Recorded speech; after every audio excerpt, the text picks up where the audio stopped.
Krishnam tadanantaram Guruh papatmanam trata Shri Krishnastvamalat manam Vande Navaghanshamam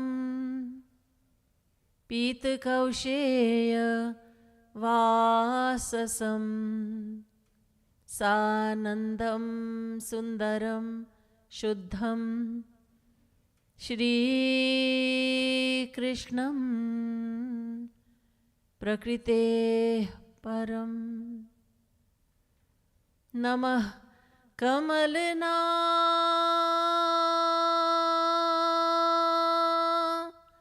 Bhaya Namah Kamalama Line Namah Kamala Padaya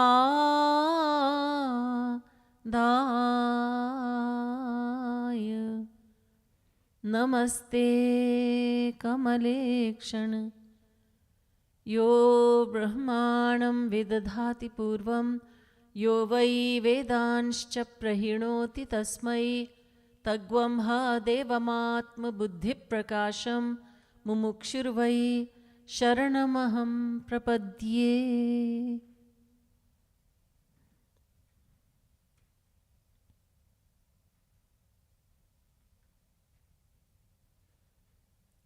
Inquisitive souls, Shri Krishna says in the Bhagavad Gita, Tad vidhi pranipatena pariprashnena sevaya upadekshanti te jnanam jnaninas tattvadarshinaha. He says questions should be asked. If there are questions in the mind, they should be asked so that there are no doubts left in the mind. And those questions must be born of an inquisitive mind, never of a doubting or testing mind. There is no question of you being doubtful souls, but there are questions that are in the mind just for the sake of clarification. So now I begin this question and answer session. Please put up your hand if you have a question.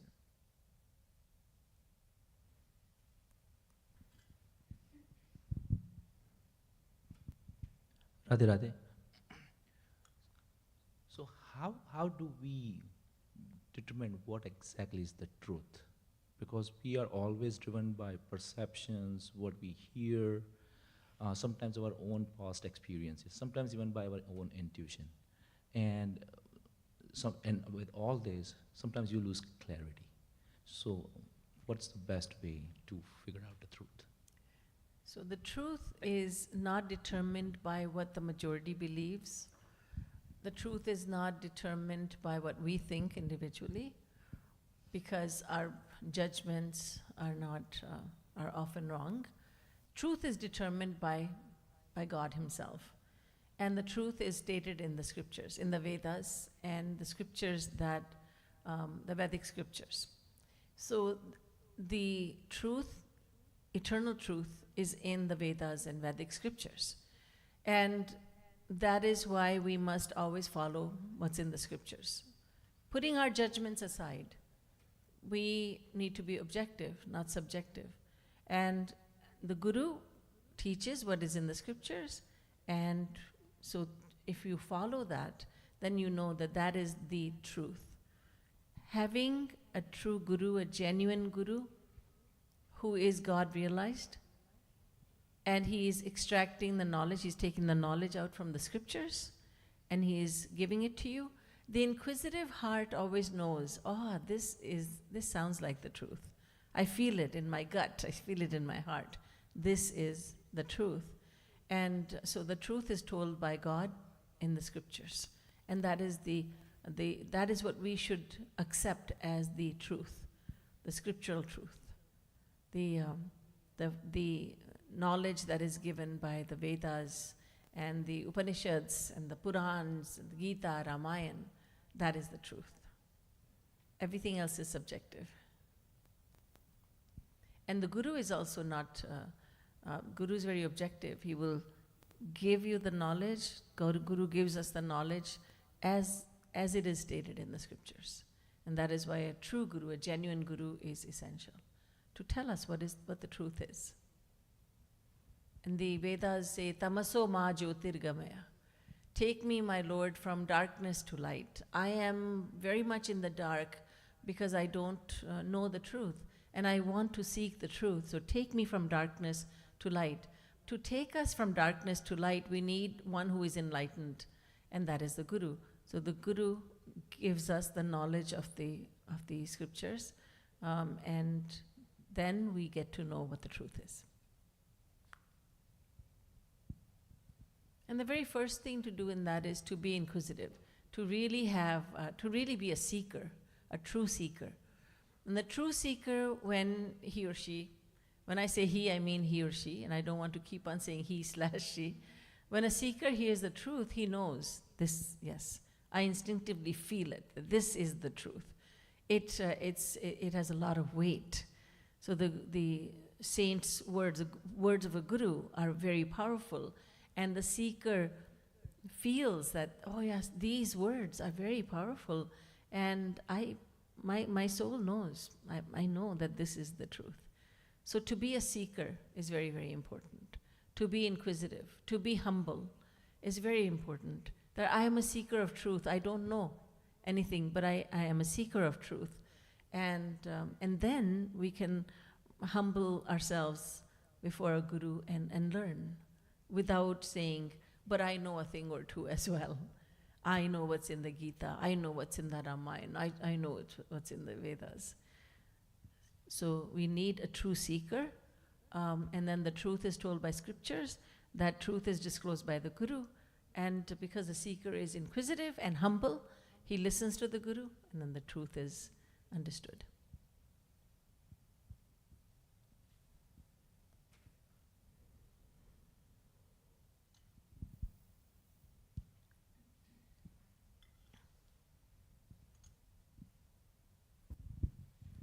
Radhe Radhe Didi Ji. Radhe Radhe. This afternoon during our outdoor session we did Radha Govind Geet, and the mind just wavers, it just questions, even though I might know the answer, but when Uddhav goes back to Nandgaon, meets Nand Baba and everybody, gopis, and he says Krishna will be back, why couldn't Lord Krishna go back to Nandgaon to give them one more time his darshan to everyone? Even though he did not physically go back, he did not go back because he's merciful.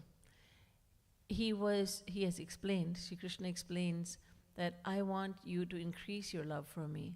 So the Brajvasis, the devotees in Vrindavan, whether it be Nand or Yashoda or the gopis, they felt that separation from him, and they cried so much for him.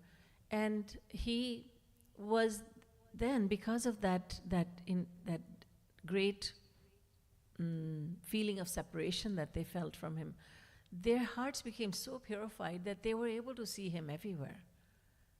They were able to see him inside the house, outside the house. The gopis were able to see him in their ornaments, the bracelets and the necklace. And Uddhav had said to the gopis, so you feel the separation from him? And they said, no, he's always with us. And don't you see him over there? He's climbed that tree, the mischievous one.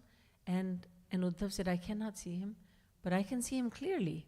Don't you see him, Uddhav, bathing in the Yamuna? And Uddhav couldn't see, but the gopis saw that. So whatever God does, as you know, as everyone here knows, everything that is done by God is an act of grace. So the fact that he did not go back to them is an act of grace. He wanted them to increase the love that they had for him. So that is why. That is why. They did see him once in the Siddhashram during a pious occasion. They did have his darshan, but he did not go back to Vrindavan. Yes. And plus his pastimes in Vrindavan, it was time to finish them, When he was 11 and a half, he put the flute away. Because God descends to earth for many different reasons. The Ramayana says, Hari Avatar, God descends to earth for this one reason. You cannot say that, because there are many reasons why he comes. Hari Avatar he tujin hoi, idamitham kahi jaat na soi.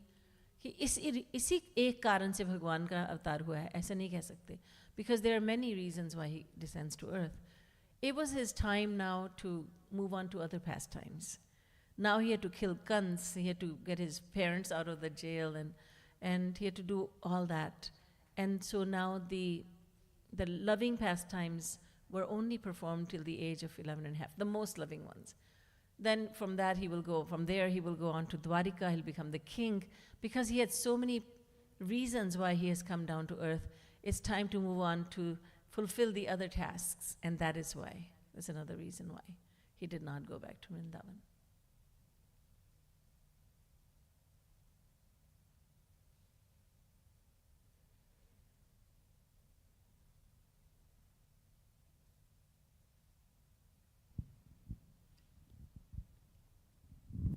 Radha Didi Ji, I have a question and I know the answer, but I want to just clarify about two words. Audardani, so Divya Prem Dene Wali, that's what I took. And the other is Albeli Sarkar, many times we see. So Albeli Sarkar means Radha Krishna ki jai. Albeli Sarkar means Radha Rani. Albeli Sarkar is Radha Rani. He is Albelo Sarkar, she is Albeli Sarkar. So Maharaj ji has written Kirtans, Jai ho Albeli Sarkar, Balihar, Balihar. I sacrifice my all on Albeli Sarkar, Radha Rani. And there's another Kirtan, Jai ho Albelo Sarkar. That's about Lord Krishna. Albeli Sarkar is Radha. Avadhar Dani means, Radha Rani is known as Avadhar Dani. She is such a giver that she is an inexhaustible giver, meaning she keeps on giving and never gets tired of giving. She is Avadhar Dani.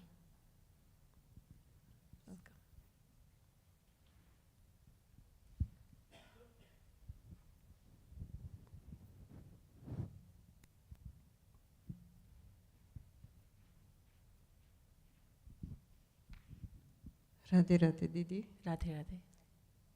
कभी कभी दिल में होता है कि गोलोक तो बहुत मंजिल है दूर की, तो और कोई भी लोग मिल जाए तो भी कोई बात नहीं, मगर ये 84 लाख फेरे में से निकल सकते हैं, तो ऐसा होता है मन में कि ये तो बहुत मंजिल दूर है और बहुत कठिन है.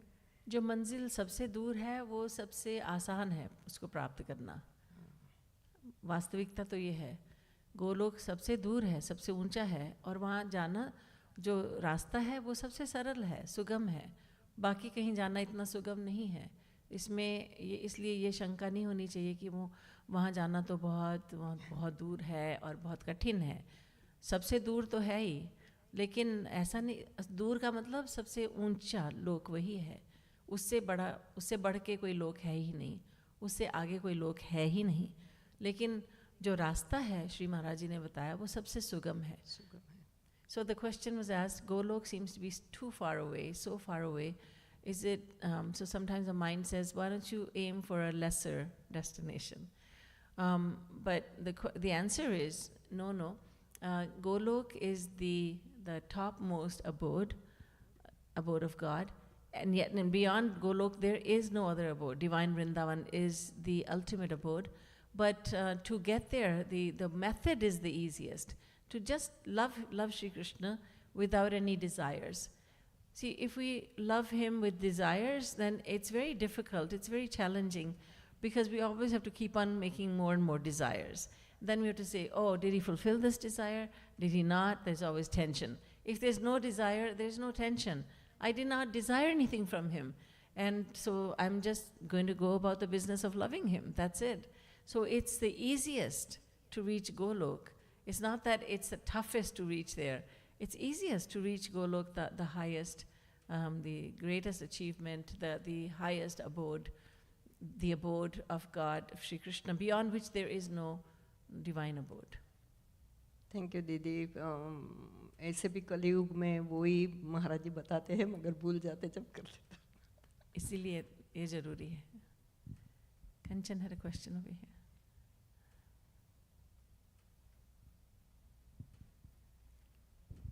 Radha Didi Ji, Radhe. as Sri Maharaj ji always talks about that Roop Dhyan technique, always every minute or every second that you have to do a Roop Dhyan and then think that Thakur ji sitting, Maharaj ji sitting.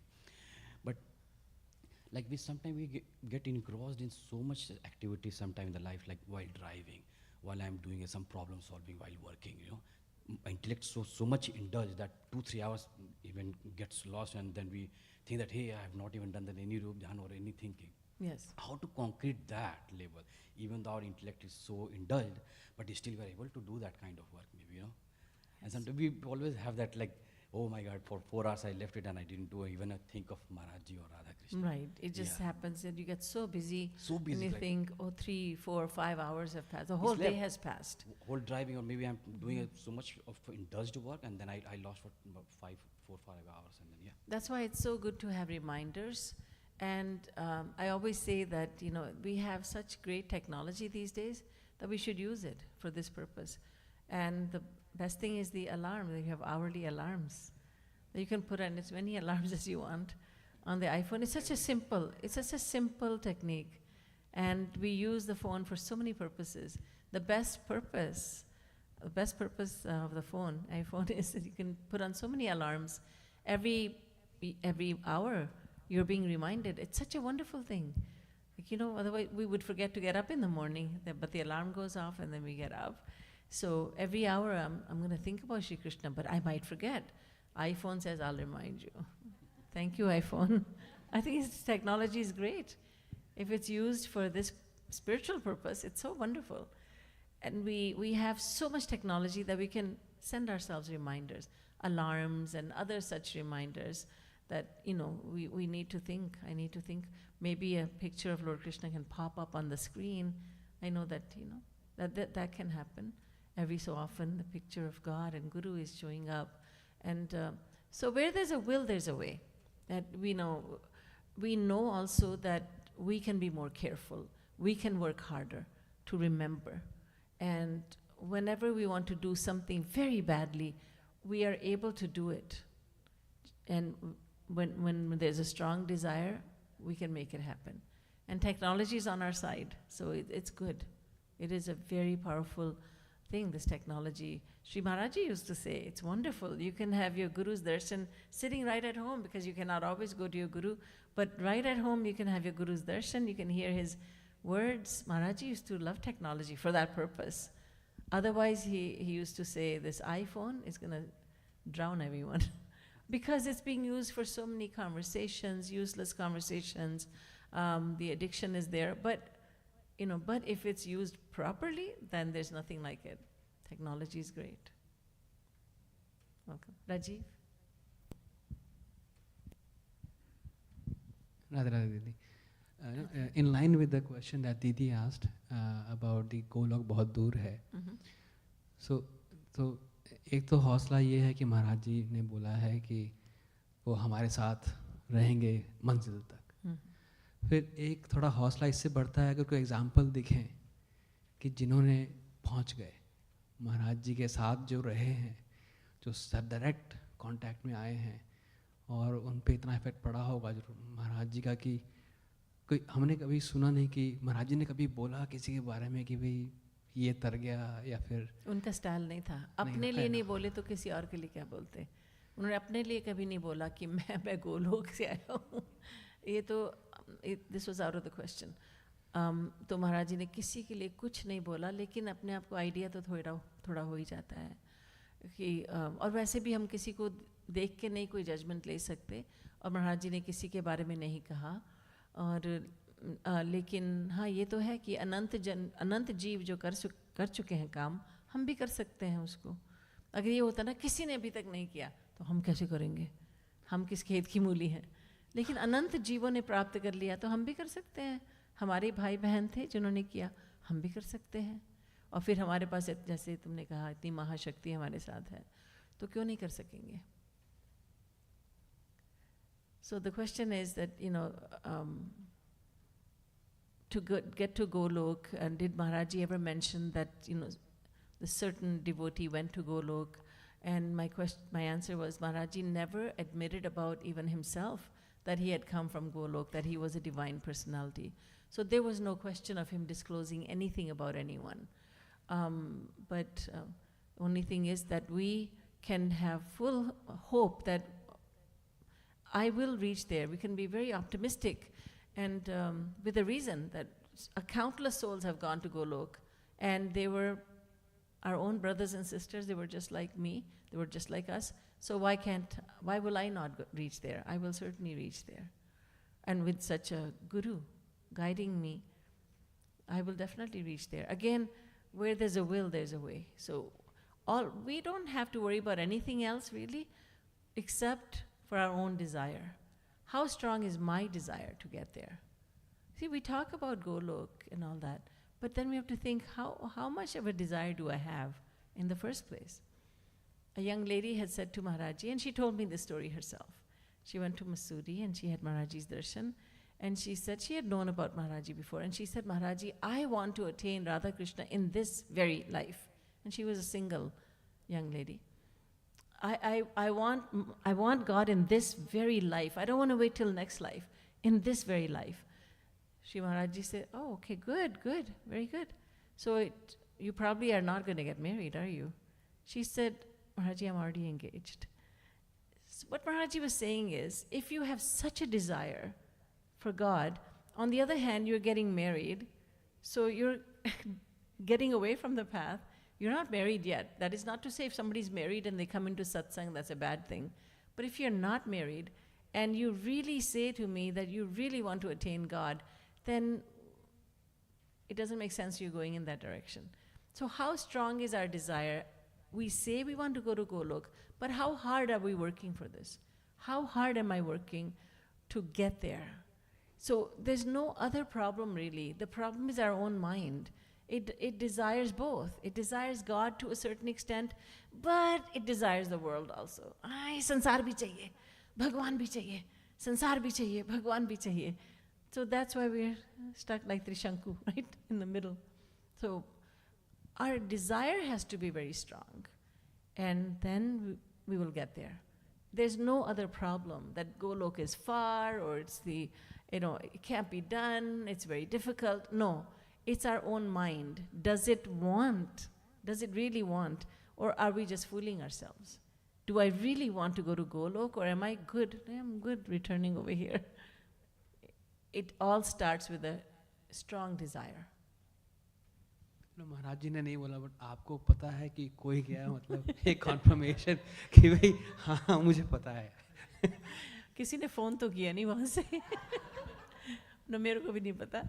But Maharaj used to talk about some devotees, and you can only guess that, oh, this person, she was so, she used to look at people and see Govind, she would say. And Maharaj used to speak very fondly about her. And a couple of people like that, so you can imagine that. And definitely, I can say with certainty that many who had been guided by Maharaj have reached. I don't know who they are, but they have definitely reached. Definitely. Maharaj wouldn't say anything. I don't know their names.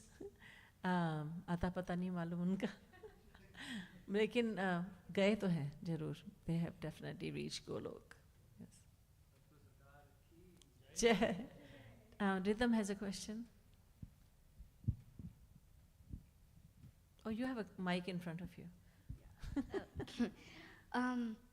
I think this is like a dumb question, but I haven't really understood this that much because I don't think it can be described in words. How intense is Radha's love for Krishna? That's not a dumb question, that's a great question. How intense is Radha's love for Krishna? You can understand it in this way, that no one has ever loved anyone more than Radha loves Krishna. She loves him more than her life itself. She loves him more than her own happiness. She loves him more than anything, even more than herself. So you can get an idea of how strong her desire for Krishna is. And you know, the feeling of separation from Shri Krishna, there's a fire of separation that burns within her. And Maharaj had said that if that fire would come out of her heart, it would burn countless universes. That feeling of separation is so strong, so intense, that countless universes would be burnt by it. That's how much she loves Shri Krishna. She loves him no matter what he does, no matter how he treats her. She does not fall out of love ever. She loves him more than life itself. She loves him like no one has ever loved anyone. Okay? Does that answer your question? Yeah. How about is the gopis' love equal, or like a little? The gopis, see, Radharani is the same as Krishna. So Radha is God. The gopis are devotees. So there's a big difference. But at the human level, the gopis' love is the greatest of all. But at the divine level, Radharani's love is the greatest of all for Shri Krishna. Okay.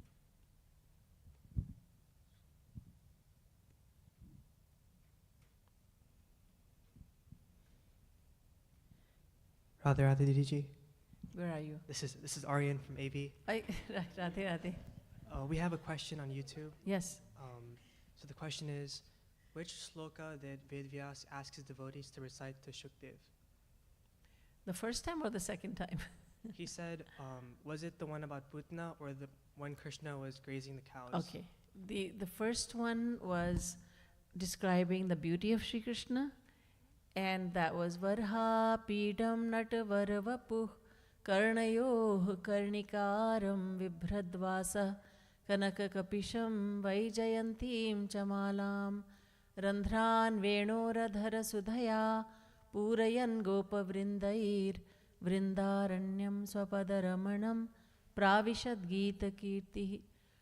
So Vedavyasji, who was composing the Bhagavatam, had many disciples, young boys, and one of the boys, he was memorizing this verse that he had learned from his guru, and he saw Shukdev Paramhans, who was sitting in a state of samadhi, and the disciple thought, is this boy alive? Is he dead? Seems like he's alive, but he's not moving. So playfully he just recited this mantra in the ears of Shukdev. And Shukdev came out of his samadhi, and he was so moved by hearing about the beauty, how beautiful and how glorious Shri Krishna is. And he came out of his samadhi, opened his eyes. Then he thought, oh, if he's so beautiful, so glorious, why would he accept me? I'm so ordinary. So he became very discouraged, and he closed his eyes again. When Vedavyas found out that this had happened, he sent the same boy with another shlok, and that was Aho Bhakiyam Stanakala Kutam Jighansaya Payayadapya Sadhvi Lebhe Gatim Dhatruchitam Tatonyam Kam Vadayalum Sharanam Brajem. This is Uddhav speaking about Lord Krishna's merciful nature. He is saying, oh Krishna, you're so merciful that Putana, who had come with the intention of killing you, she was killed by you, but after killing her, you sent her to your divine kingdom. You sent her to Golok. You are so merciful. Renouncing you, where can I go? I have no other shelter. You are my one and only shelter. So this is the shlok that the student, the disciple of Vedavyas, spoke in Shukdev's ears, and that's when Shukdev opened his eyes again. Now he was convinced that Shri Krishna is not just the most beautiful and the most glorious, but he's also the most merciful. And that's when he was led to his own father, Vedavyas, and that's when he learned about devotion.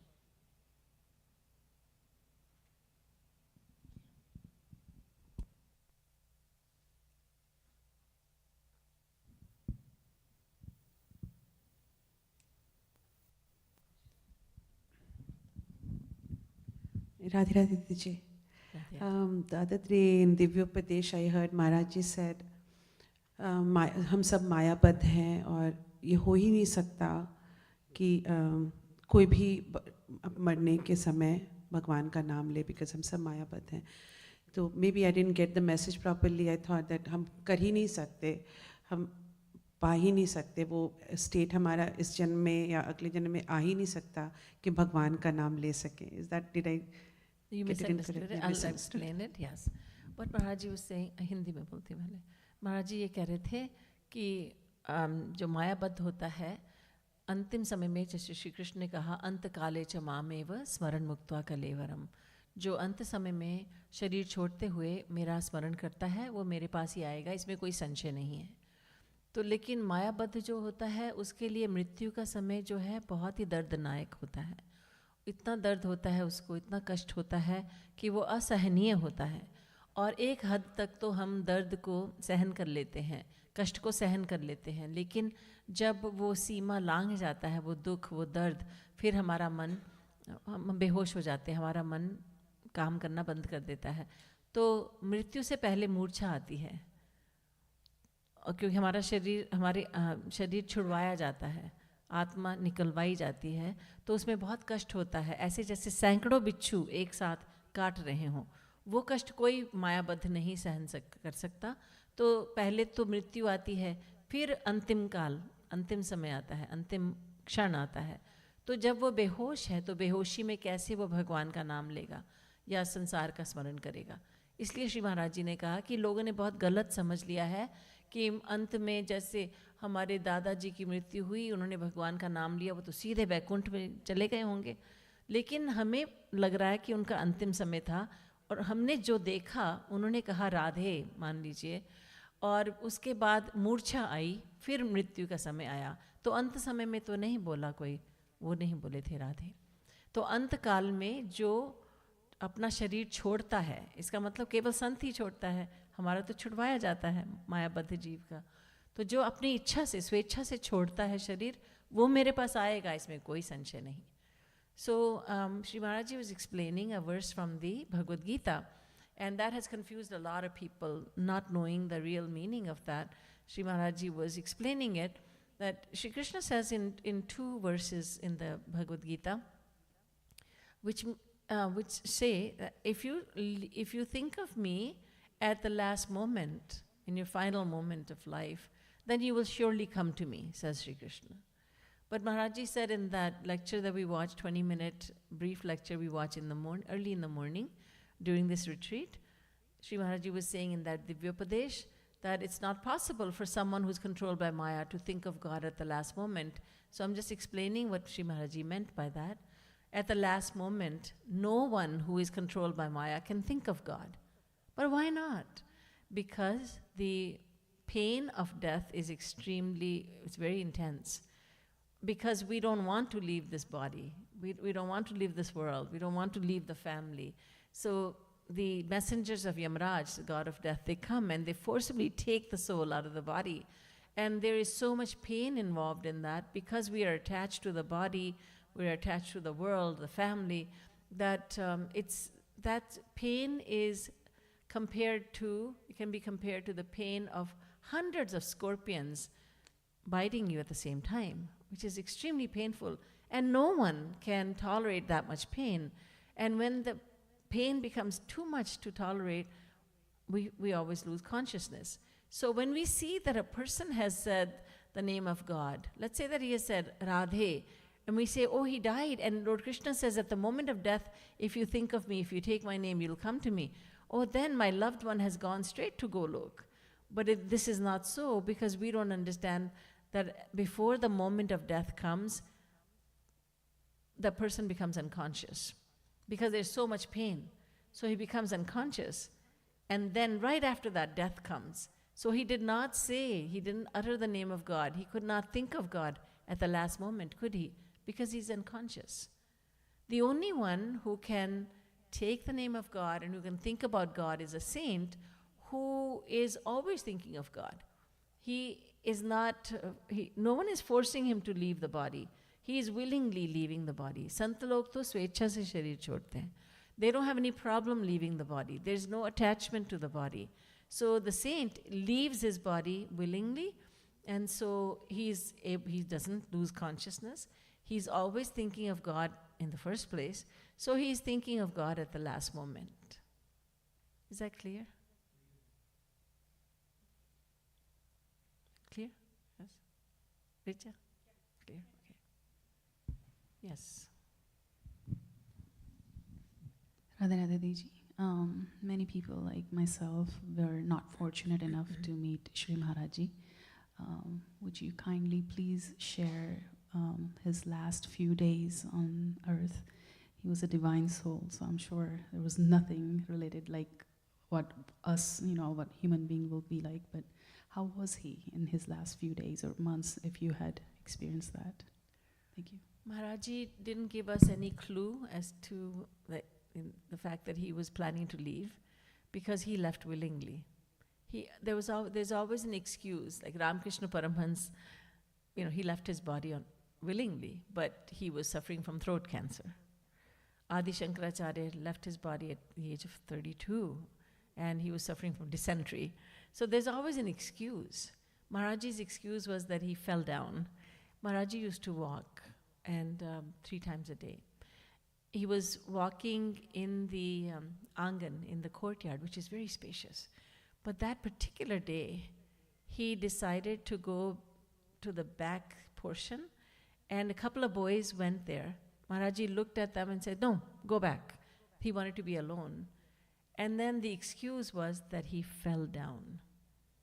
He fell down and never regained consciousness. But the fact is that he left willingly, and so he would have gone into his samadhi right then and there when he deliberately fell down. And so that was he left his body willingly. There was no clue. I was not in Mangad at that time. I had just left 10 days prior, and when I received the news, I was in Canada, and I received it in the morning. By the evening time, I was in my flight, and I had gone to India. But what I do know is that Maharaji gave a lecture right an hour or so before all this happened. So everything was normal. Everything was normal. And there was not a hint, no inkling, nothing. He was explaining the kirtan, Manakaru Sumiran Radha Rani ke charan. Oh, my mind, meditate on the lotus feet of Radha Rani. That is his last lecture. And that's worth listening to. So that was the last lecture. And what I felt personally, my experience personally, was that year I wanted to go earlier than I usually go. We have a sadhana program that starts on the day of Vijayadashmi or Dashera, and it goes on for 35 days. We call it the sadhana program and sadhana shivir. And rather than going very close to Dashera, I wanted to go there a couple of weeks earlier. There was a great desire in my heart that I want to be with Maharaji when too many people are not there. They have not started coming. And I got exactly what I wanted. Maharaji was, many people were there, but it wasn't so many. And I wanted, and my mind told me, my heart told me, do lots of seva. Whatever is there, just do all the seva. Financial seva, otherwise, just do the seva. Maharaji used to give us wonderful ways. He used to devise very loving methods of serving God. And every time there was an opportunity, I would rush up to Maharaji and I would say, I want that seva. And something inside was telling me, just go for every seva. Go, just don't miss out on anything. One day I thought, no, I think I should just kind of keep in the background. And Maharaj said, wo Siddheshvari kahan gayi? So then I said, I'm not going to hide in the back. I'm going to go for every seva. And and I left a little early. And like I said, I left 10 days before this happened. But while I was there, excuse me, Maharaji was creating a background, he was creating a backstory. He fell one day in the angan, where he used to walk and where he used to sit and where he used to give so much bliss to devotees.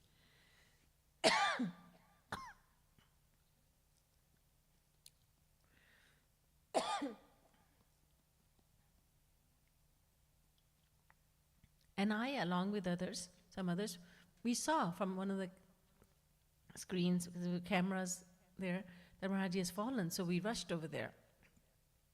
Maharaj made light of that. He said, oh, you know, philosophers are like that. They don't know where they're going, they stumble, they fall. So that's the first time Maharaj fell.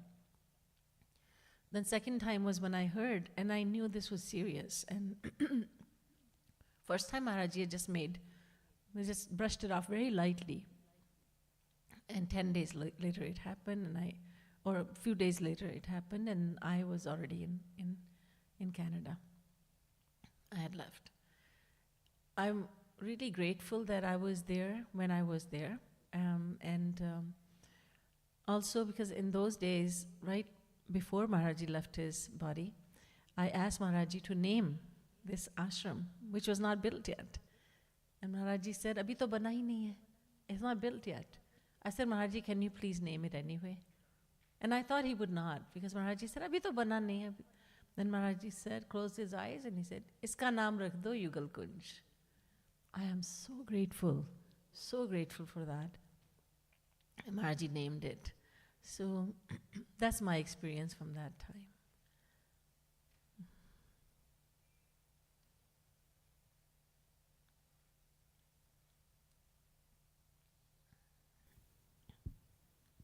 We still have time left. You can ask your questions.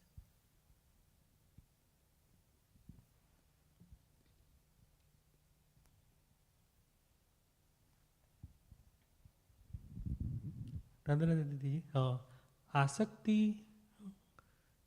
रूप ध्यान से धीमे धीमे निकल जाती है, तो आसक्ति छोड़ने के लिए कैसे छूटती है? संसार से आसक्ति छूटती है जब हम भगवान में आसक्ति कर लेते हैं. संसार की आसक्ति उतनी मात्रा में छूटेगी जितनी मात्रा में हम भगवान और गुरु में आसक्त हो जाते हैं. मान लीजिए हमारा मन 20% भगवान में आसक्त है, तो 20% संसार से विरक्त है. तो विरक्त होने के लिए क्या करना होगा? भगवान से प्यार करना होगा. सिंपल, बहुत सिंपल है कि हरि और गुरु से प्यार करना होगा. तो जब उनसे प्यार बढ़ेगा, मन तो हमारा एक ही है, जब उनमें बढ़ेगा तो स्वाभाविक रूप से संसार से हटेगा, संसार से विरक्त हो जाएगा. तो उस आसक्ति को घटाने के लिए, जैसे मैंने सुबह ही बताया था कि हमें विरक्त होने की, संसार से विरक्त होने की सोचना ही नहीं है, हमें तो केवल भगवान में आसक्ति कर लेनी है. संसार से विरक्त अपने आप हम हो ही जाएंगे. So the question is, how do I become detached from the world? And the answer is that by doing devotion, by loving God and Guru, the more you love God and Guru, the more you will be detached from the world. Because we only have one mind. It can only either be in God, or it can be with God, or it can be with the world.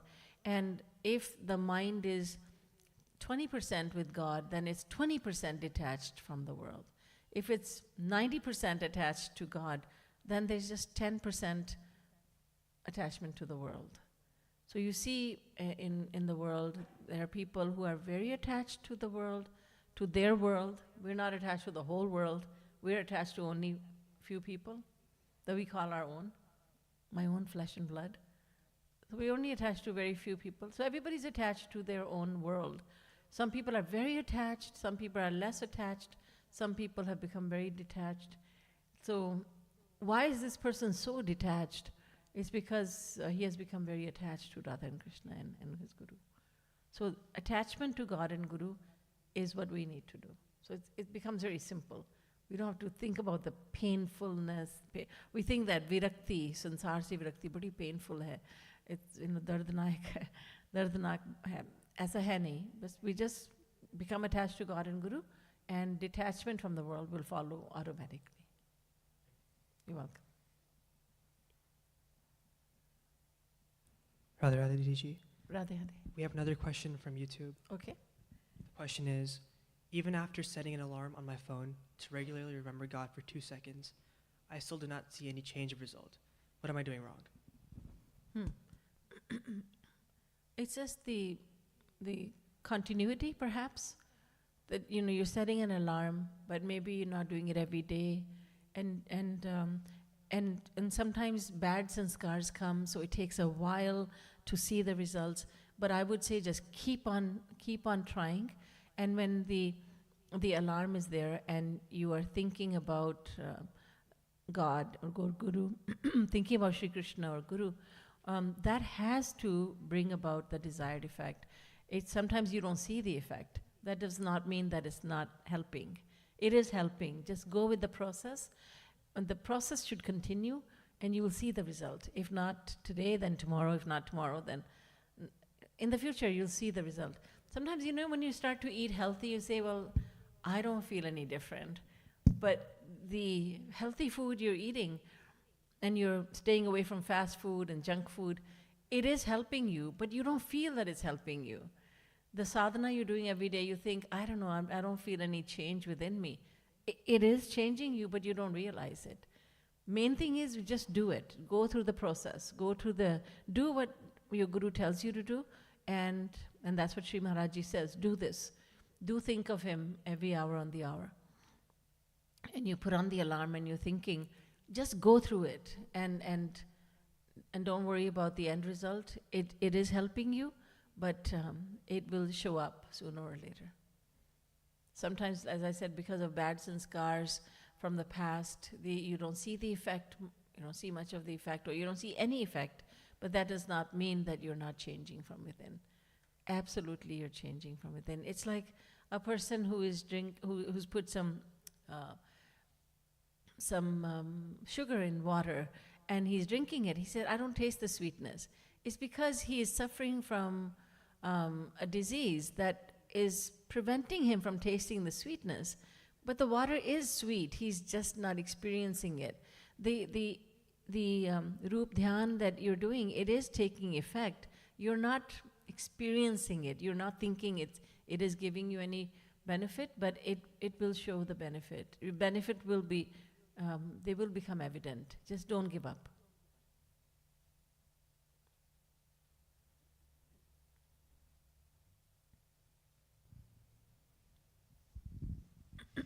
Radhe Radhe Didi Ji, I find this concept so beautiful and so easy now, following this to some, I think from not long ago, but like started in the recent past, that attach your mind to God, and you will feel that slowly you're getting detached in a good way, not like, okay, I hate my children, I hate my husband, I hate my family, like because that. hatred is also attachment. Oh, yes. So the goal is also that just do your duty, and it's hard a lot of times, because as you said, your flesh, your blood, you feel like, oh, he did something good, and like my child did something good. I really feel like talking about this. Although it's like not a big deal, when I talk to my child, it's like not a big deal why you talk. So it's a lot of learning process for me, and trying my best. And these lectures help me so much, like every time hear it, the same thing, then some more thinking. So my question actually is, a lot of times still get like angry on, if something doesn't happen according to my wish, even though think like, okay, don't have the expectation. So, and you have said a few times, I've asked you, and you have also told me how to practice not to get angry, but still, I think, I feel like that I still have a long way to go. But the thing is, attaching mind to God and Guru, and sometimes I feel like I'm not doing justice to my family if I just only think about, say, Yugal, Kunj, Radhas, and sometimes. But at the same time, when I reflect back, I think, no, nobody is really expecting from me, being at my home, doing everything for them. But I still need help all the time, not thinking too much about why I'm not taking care of my family. And I always think that I'm not as good a mother, that, I see all other mothers, they take care of the children, that's the highest priority for them, not to me. So can you just speak some more things, so just assess, say an assertion of this? There are two questions then. How not to get angry? That's one question. So, yes. So we must remember that anger doesn't do us any good. We don't harm the other person that we get angry at a person. We don't hurt that person as much as we harm ourselves. And so we have to decide. So just decide. I'm not going to give anger place in my heart, because it does terrible things to my mind, and my mind burns with anger. So I am going to accept that things will happen contrary to my expectations. And so why am I having so many expectations? My duty is to do my duty. And Shri Krishna has said this, just do your duty. Don't worry about the results. So we become disappointed. We have expectations in family members and friends and at workplace. And when things don't happen according to our expectations, we get angry. But why should I get angry? This person, these people that I'm angry at, they're only looking for their happiness. That just doesn't, in looking for their happiness, they're stepping on my toes and they're disappointing me. But nobody owes me anything. Nobody owes me anything, and I can only do my best with my family, my children. I can teach them. Then it's up to them to do what they want. And I'm not going to get angry, because anger harms me, and am I so foolish that I would allow anger to harm me? I would allow anger to come into my mind when it's so damaging to me. And then there is Shri Krishna in this person, in my loved ones. Shri Krishna is there, and he's testing me. That's a very powerful thing too, that he's testing me. He's saying these things. He's making my child or my spouse say these things, and he's watching, he's smiling, and then you say, I'm on to you. I know you're testing me, and I'm going to pass this test. Always bring God into it, that he's testing me through this person, and I'm not going to fail this test. So keeping the philosophy always in mind. And the other thing is, how do I stop myself from feeling guilty that I'm not being a good mother? The concept of duty is very misunderstood also. There's a lot of times when a person does something not because it's their duty, they're doing it because it's simply attachment. That's it. So you know that if you have provided for your family, and not only physically but emotionally, and sometimes married people say to me, especially mothers, I gotta be home with my child, and I ask, does your child even speak to you? I'm not talking about any one family. The children are busy with their schoolwork, homework, or whatever, and yet the mother is afraid, or the father is afraid to, I cannot leave them alone. And the children have nothing. If the mother goes into the room, Mom, please leave me alone. And the mother, because of attachment, she feels, I need to be here with my child. A woman told me once, married woman, she said, my husband doesn't like it when I come to the temple on Sunday. I said, okay. She said, he tells me that, Pati Parmeshwar hota hai. Husband is God, so you should just sit here and do my darshan, take my darshan. Why do you need to go to the mandir? And there was a man who told me, my wife says, mandir ja rahe ho, avaragardi karne. He said, what? Avaragardi karne?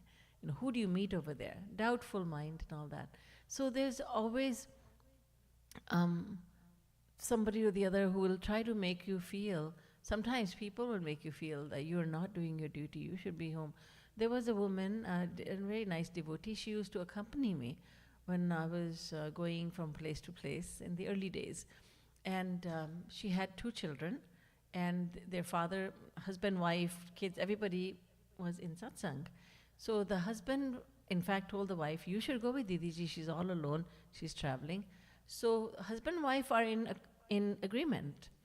And it's not like she has abandoned her children. They're being taken care of by the father. But still people said, you have come alone, you've left your children? Nahi Baba, main to nahi kar sakti. There's a woman whose house I was staying in, and she said, I could never leave my children. And about a year later, this woman died. She left her children. Death has separated her from her children. So people have this warped idea of what is duty.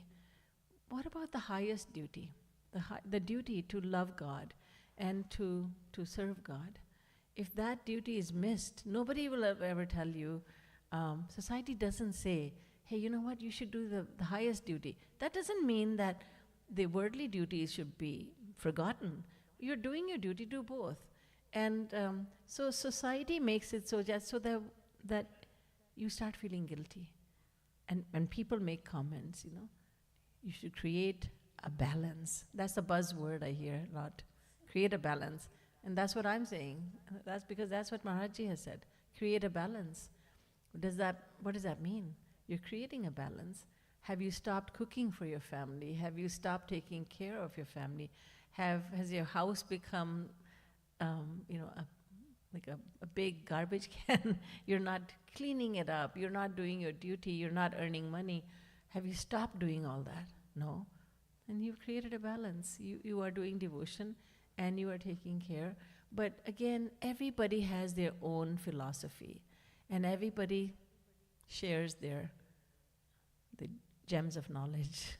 No matter how wrong they may be, they will tell you, बहुत आती हो युगल कुंज, बहुत ज़्यादा आती हो, नहीं आना चाहिए, घर में बैठो, घर में बैठो. So a lot of people will say that. Nobody will ever tell you, you know what, you go to too many parties. You do shopping, you do too much shopping. You serve your family too much. But all of a sudden when it comes to God, no, you shouldn't be. And you may not have any problem, but other people will say, you have a problem. So you have to use your judgment. Say, am I really ignoring my family? Are my children just going, are they neglected? Are they being starved for my attention? And no, I'm good to go, that's okay. Other people may not feel the same way as you, and that's okay. They can create balance in whichever way they feel is appropriate. But that doesn't have to apply to you.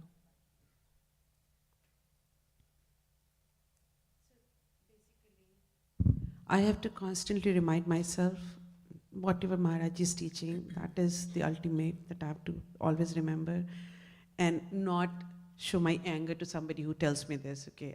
And you have said, don't just walk away if somebody's saying something.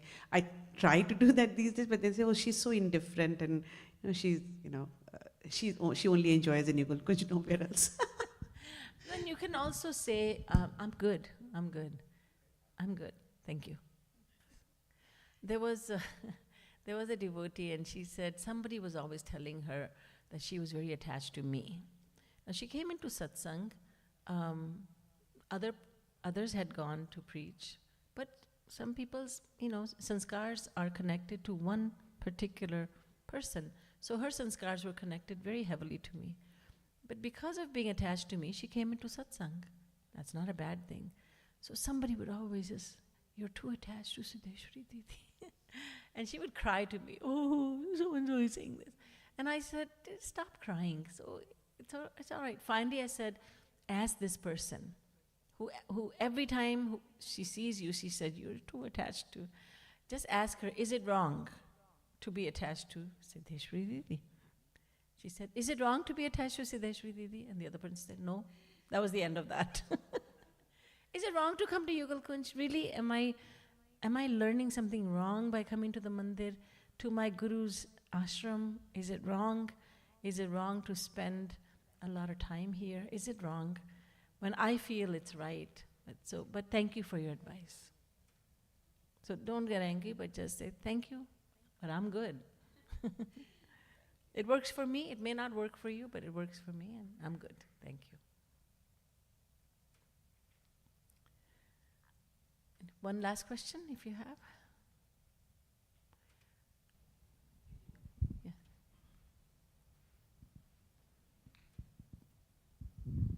As we know that we all love music, and a lot of musicians we are here, so that question is regarding the music.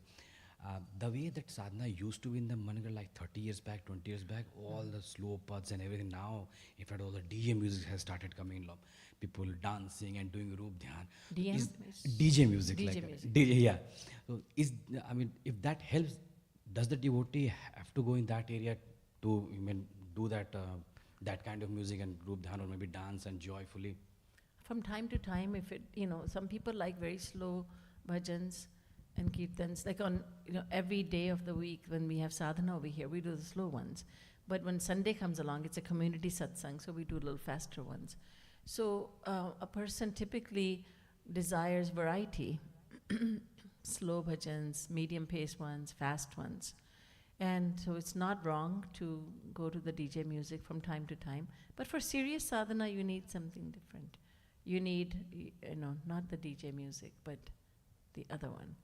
But sometimes the mind, you want to be dancing and you want to be celebrating. So then the DJ music comes up, yes. A DJ music meaning the fast music that we have, in case you don't know what we're talking about, the DJ music. It's the fast kirtans, basically. They're kirtans, but they're fast-paced, that's all. Same Maharaj's kirtans, yes. Yes, because we were never used to them. We're always used to the slow ones. And people tell me now, Didi Ji, when you first came to Trinidad, you were singing very slow bhajans. And they got used to singing the very slow ones. And then, yes, we change with the times. Just going back to your question, that issue. When someone visited Maharajji in Mangar, Maharajji knew they were married, they have families. Maharajji would often say, stay back. And most people would stay back. And then their family life wouldn't suffer. Maharajji would say, why are you so anxious to go to your hell again so fast? And so he would say, ruk jao abhi, ruk jao. And so Maharajji is the first one to say, he would be the first one to say, it's a good thing. Ordinary people would go to the ashram, not extraordinary, ordinary people. Maharajji made them extraordinary devotees by encouraging them to spend a lot of time with devotion. And that's what he suggested. When you go home, also be careful. Don't get involved with the world. So by coming to Yugal Kunj, you're staying away from the world. That's a good thing, not a bad thing. But there are a lot of people who will make a good thing sound like a bad thing. Somebody said to me, oh, Didi Ji, you don't eat chilies? Is that a bad thing? You don't eat chilies. You can take anything really good.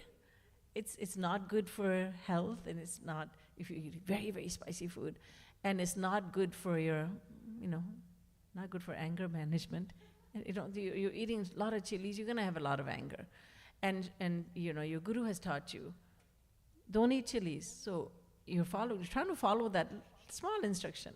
But there'll be people telling you that you're wrong to follow that. Because, I eat chilies, so how is it that you don't eat chilies? No, it's wrong. So everyone has their own ideas, and we must be respectful of them. There's God inside of you, I won't get angry, but you're not in my, you don't know my situation. You don't know that I'm really good doing what I'm doing. Srimad Sadguru Sarkar ki Jai. Srimad Yugal Sarkar ki Jai. Jai Jai Shri Radhe. Jai Jai Shri Radhe. Jai Jai Shri Radhe. Now please stand for Aartis.